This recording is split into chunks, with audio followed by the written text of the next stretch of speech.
The Watermelon Summit by Thomas J. DiLorenzo, an audio Mises Daily narrated by Harold Fritchie.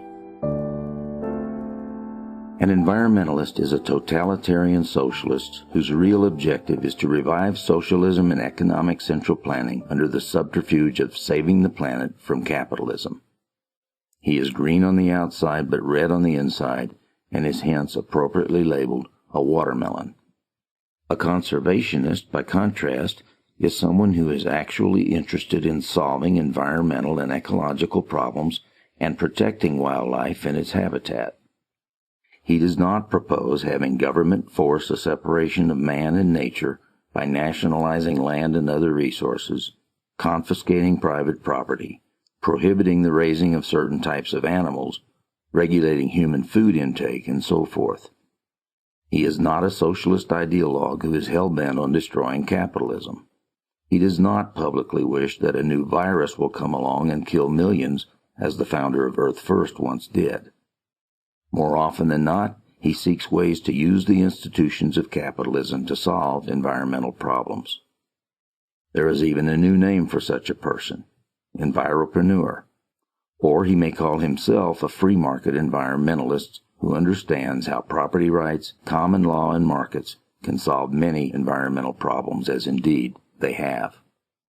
In light of the distinction between an environmentalist and a conservationist, Watermelons of the World Unite should be the theme of the upcoming Earth Summit in Rio that begins on June 19th.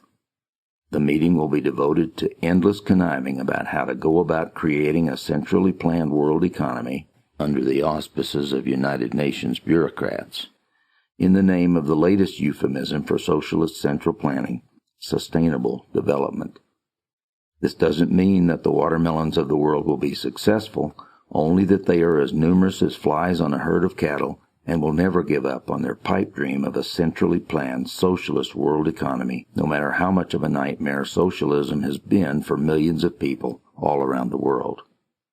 The watermelon strategy was announced and encouraged by one of the gray eminences of academic socialism, the late economist Robert Heilbroner, in a September 10, 1990 essay in The New Yorker entitled, After Communism.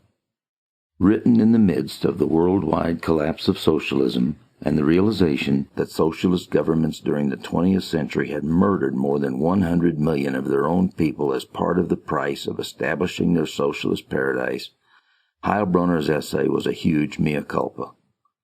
He even wrote the words, "Mises was right," about the inherent failure of socialism, referring to the writings of Ludwig von Mises in the 1920s and 1930s that explained in great detail why socialism could never work as an economic system. After admitting that he had been dead wrong for the previous half-century, during which he devoted his academic career to promoting socialism in America, Heilbroner sadly bemoaned that, "I am not very sanguine about the prospects that socialism will continue as an important form of economic organization." While much of the rest of the world was wildly celebrating the demise of this diabolically evil institution, Heilbroner was crying in his soup over it. Rather than facing the reality of the inherent evils of all forms of socialism, Heilbroner intoned that the collapse of the planned economies has forced us to rethink the meaning of socialism. Writing in The New Yorker, Heilbroner naturally assumed that all of us readers were socialist ideologues like himself. After all, he continued, socialism is a general description of a society in which we would like our grandchildren to live. But what then is left of the honorable title of socialism? Asked Heilbroner. The man was obviously depressed and dejected that history had proven his academic career to have been a complete fraud, but he was not about to admit that fact or to give up on perpetrating the same fraud that he had perpetrated for at least the previous half-century. A new subterfuge must be invented, he said, that will fool or lull the public into acquiescing in adopting socialism.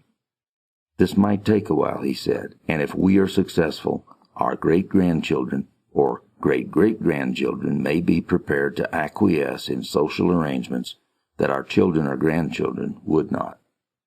Heilbroner's suggested subterfuge was explained by him as follows.